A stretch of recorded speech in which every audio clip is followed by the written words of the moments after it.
जो एक्सरसाइज आपके लिए बहुत बेनिफिशियल रहेंगी अगर आप 45 से 50 की एज में आ चुके हैं। आपको कोई भी दिक्कत नहीं होगी। खास करके अगर मैं पेन की बात करूं या जॉइंट के अकॉर्डिंग की बात करूं या मसल की बात करूं तो ये प्रॉब्लम्स आपको नहीं होंगी।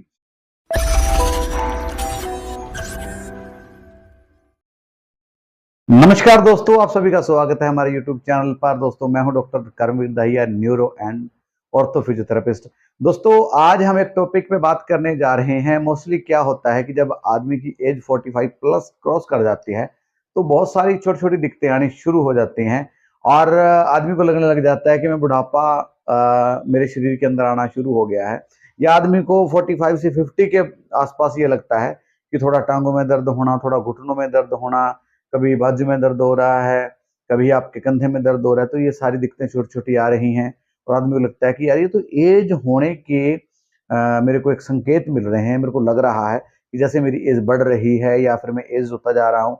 बहुत सारे दिमाग में बातें आती हैं। आदमी डॉक्टर के पास भी जाता है, बहुत सारे डॉक्टर से कंसल्ट भी करता है इसी बारे में, क्योंकि हमारे पास भी ऐसे बहुत सारे लोग आते हैं।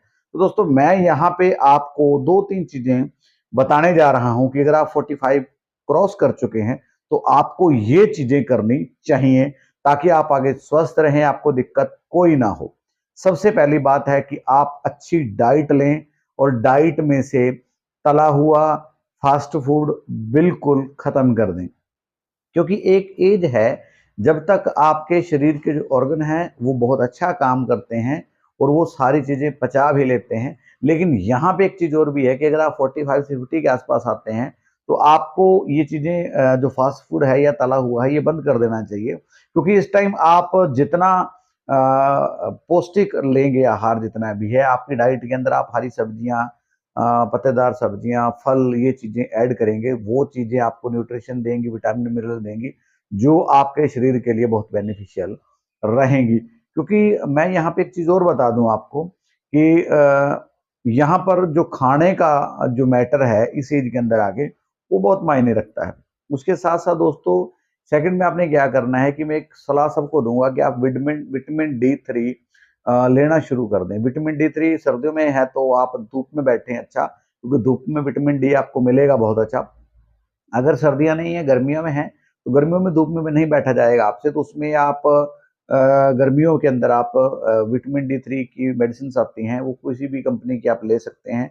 आप वीकली वाली भी ले सकते हैं। तो ऐसी बहुत सारी मेडिसिन आती है विटामिन D3 की, तो वो आप ले सकते हैं और आपको वो लेनी भी चाहिए ताकि शरीर के अंदर विटामिन D3 की डेफिशिएंसी ना हो और ऐसी दिक्कतें ना आए। क्योंकि विटामिन D3 की डेफिशिएंसी के कारण बहुत सारी दिक्कतें आती हैं और इस एज के अंदर आके वो फेस करनी पड़ती हैं, तो उनसे आप बच सकते हैं।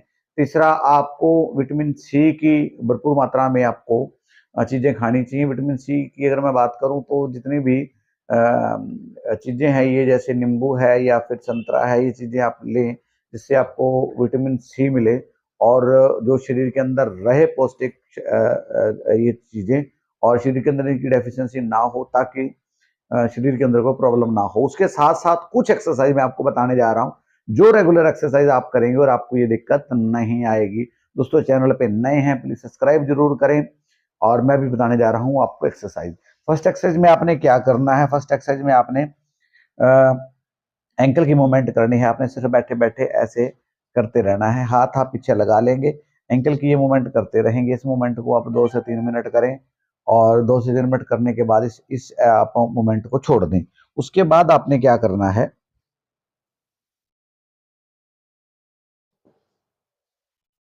ऐसे टॉवल को बिछा लेना है। टॉवल को बिछाने के बाद ऐसे अपनी तरफ अपने पैर को ऐसे टॉवल को खींच लेना है, जिससे पैर खींचेगा और ये काफ के और सॉरी काफ के और आपके थाई के जो मसल हैं वो खींचेंगे और उन मसल को खींचने के बाद आप ऐसे खींचते रहेंगे और 10 सेकंड के लिए होल्ड करेंगे।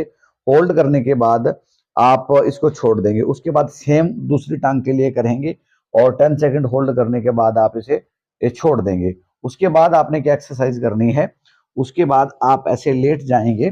ऐसे लेटने के बाद आपने टांगों को सीधा रखना है। ऐसे सीधा करने के बाद ऐसे टांगे मोड़ेंगे, अपनी तरफ लाएंगे, खींचेंगे और फिर छोड़ देंगे और फिर सीधी कर लेंगे। फिर अपनी तरफ मोड़ेंगे, ऐसे खींचेंगे, ऐसे छोड़ देंगे। इस एक्सरसाइज की भी आप कम से कम 10 रेपिटेशन करें और दिन में कम से कम 2 टाइम जरूर करें। उसके बाद आपने क्या एक्सरसाइज करनी है, लेटे लेटे आपने हाथ ऊपर लेके जाने हैं, हाथों को ऐसे क्लैप करना है, फिर वापस नीचे ले आने हैं, फिर हाथ ऊपर लेके जाने हैं, ऐसे क्लैप करना है, फिर नीचे लेके आने हैं। इससे आपके एल्बो, आपका रिस्ट, आपका हैंड और आपके शोल्डर के जो जॉइंट्स हैं वो प्रॉपर काम करेंगे, वो दिक्कत नहीं आएगी। इस एक्सरसाइज की भी आप 10 से 15 रेपिटेशन ये ऐसे भी कर सकते हैं, ये ऐसे भी कर सकते हैं, जैसे आपको ठीक लगे आप ये एक्सरसाइज कर सकते हैं। इस एक्सरसाइज की 10-15 रेपिटेशन करें।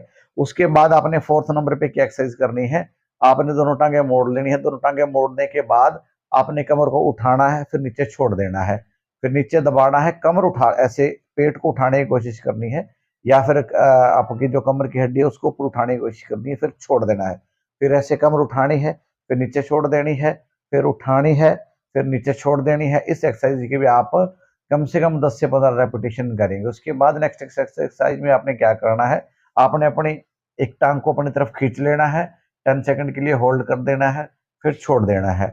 उसके बाद अपनी दूसरी टांग को खींच लेना है, 10 सेकंड के लिए होल्ड करना है, फिर छोड़ देना है।